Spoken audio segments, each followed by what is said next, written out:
محبت کی کیفیات جن کا تعلق آپ علیہ الصلاۃ والسلام سے ہوتا ہے، جب وہ زبان پر یا الفاظ کا لباس وہ کیفیات پہن لیتی ہے تو اسی کو نعت کہا جاتا ہے۔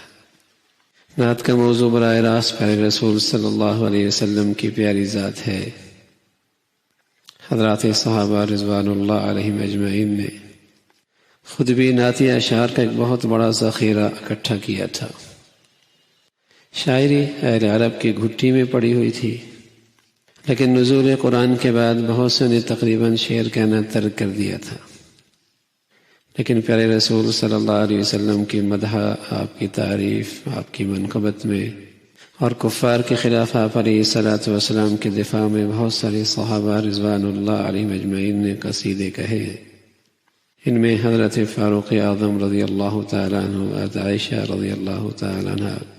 حضرت عبداللہ ابن رواحہ، حضرت کعب ابن زہیر رضی اللہ تعالیٰ عنہما، اور خاص طور پر حضرت حسان بن ثابت رضی اللہ تعالیٰ عنہ، وہ تو اس حیثیت سے مشہور ہوئے کہ انہوں نے اپنے قصائد کے ذریعے پیارے رسول صلی اللہ علیہ وسلم کی حمایت اور مدافعت کا فریضہ انجام دیا۔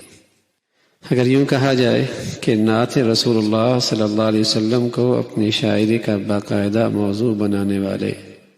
حضرت حسان بن ثابت ہیں تو یہ شاید غلط نہیں ہوگا۔ ان کے یہ نعتی اشعار شاید بڑے بڑے نعتیہ قصائد پر بھاری ہیں۔ احسن منک لم تر قط عینی، اجمل منک لم تلد النساء، خلقت مبرأ من کل عیب کأنک قد خلقت کما تشاء، کہ آپ سے بہتر ذات میری آنکھ نے نہیں دیکھی، آپ سے زیادہ حسین و جمیل ذات کبھی عورتوں نے نہیں جانا، ایسا لگتا ہے آپ کو ویسے ہی بنایا گیا ہے جیسے آپ خود چاہتے تھے۔ اسلام جب جزیرہ عرب سے نکل کر دوسرے علاقوں میں پھیلتا چلا گیا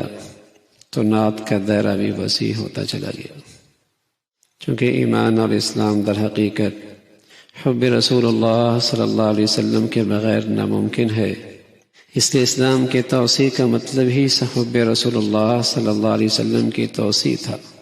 اور نعت چونکہ اس حب رسول اللہ صلی اللہ علیہ وسلم کا مظہر ہے، اس لیے ہر علاقے میں جہاں مسلمان آباد ہیں نئے نئے اسلوبوں سے نعت کہنے کا سلسلہ جاری رہا اور انشاءاللہ قیامت تک جاری رہے گا۔ چونکہ ذات اقدس صلی اللہ علیہ وسلم کا ذکر مبارک نعت کا اصل موضوع ہے، اس لیے ہمارے ہر قول اور فعل کے آداب اسی ذات نے بتائے ہیں۔ جس ذات ہماری نعت کا موضوع ہے اسی ذات نے ہمارے قول و فعل کے آداب بتائے ہیں۔ ان تمام آداب کی رعایت کیے بغیر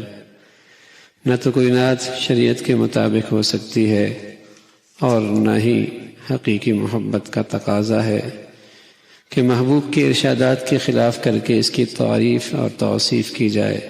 تو وہ ظاہر ہے اللہ کے نبی صلی اللہ علیہ وسلم کی تعریف نہ ہوگی۔ مثلا خود رسول اللہ صلی اللہ علیہ وسلم نے فرمایا لا تطرونی کما اطردت النصارى، میری تعریف میں ایسا مبالغہ نہ کرو جیسے عیسائیوں نے حضرت عیسیٰ علیہ الصلاۃ والسلام کے بارے میں کی۔ عیسائیوں نے حضرت عیسیٰ علیہ الصلاۃ والسلام کی محبت کا دعویٰ کیا، لیکن یہ کھوکھلی محبت عمل اور اطاعت سے خالی تھی، اس لیے انہیں مبالغہ کر کے حضرت عیسیٰ علیہ الصلاۃ والسلام کا خدا کا بیٹا بنا دیا۔ پیارے رسول صلی اللہ علیہ وسلم کی محبت جو نجات کا ذریعہ تھی، حب رسول جو نجات کا ذریعہ تھی، وہ ایک جاہلانہ مبالغہ کے نتیجے میں شرک کا ذریعہ بن گیا۔ پیارے نبی علیہ الصلاۃ والسلام نے اپنی امت کو اس خطرناک انجام سے پہلے قدم پہ آگاہ فرما دیا۔ بھائی، نعت کا سب سے اہم پہلو یہ ہے، اس میں کسی بھی مرحلے پر اللہ اور اللہ کے رسول صلی اللہ علیہ وسلم کے احکامات کی خلاف ورزی نہیں ہونی چاہیے۔ ہر وہ شعر جو شرک کی ادنا بولی ہوئی ہو،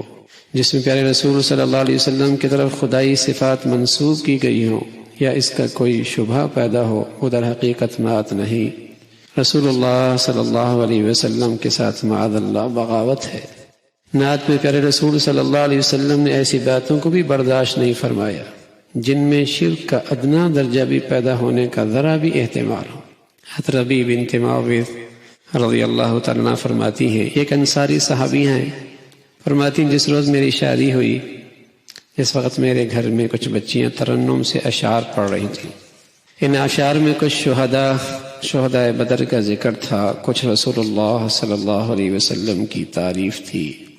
اشعار پڑھتے ہوئے ان بچیوں نے ایک مصرع پڑھا، وَفِينَا نَبِيٌّ يَعْلَمُ فِي مَا غَدَ، ہمارے درمیان وہ نبی موجود ہے جو کل کے حالات سے باخبر ہے۔ یہ مصرع اس لحاظ سے درست تھا کہ اللہ نے آئندہ پیش آنے والی بہت سی باتوں کا علم حضور علیہ السلام کو عطا فرما دیا تھا، لیکن چونکہ الفاظ عام تھے اور ان سے وہم ہو سکتا تھا کہ آپ کی طرف وہ علم غیب منسوب کیا جا رہا ہے جو صرف اللہ ہی کی مخصوص صفت ہے، اس لیے آپ علیہ السلام نے اس مصرع کو بھی گوارا نہیں کیا اور ان بچیوں کو ٹوکتی ہوئی فرمایا، اسکتی عن هذه وقولی التي كنت تقولین قبلها، اس مصرع کو نہ پڑھو اور پہلے جو پڑھ رہی تھی وہی پڑھو۔ اس واقعے سے آپ اندازہ لگایا جا سکتا ہے کہ پیارے رسول صلی اللہ علیہ وسلم کو نعت میں کون سی باتیں ناپسند تھیں۔ کوئی بھی ایسا جملہ جس میں شرک کے معنی نہیں، اس کا ذرا بھی احتمال موجود ہو، اس کو نعت میں جگہ دینا خود پیارے رسول صلی اللہ علیہ وسلم کو کتنا ناپسند ہے۔ تو بھائی، نعت محبوب خدا کی تعریف ہے، اس میں آداب، آپ صلی اللہ علیہ وسلم کی عظمت کا لحاظ، شریعت کی حدود کی بہت رعایت رکھی جائے۔ اللہ تعالی ہم سب کے دلوں میں محبت رسول صلی اللہ علیہ وسلم کا سچا جذبہ پیدا فرما دے۔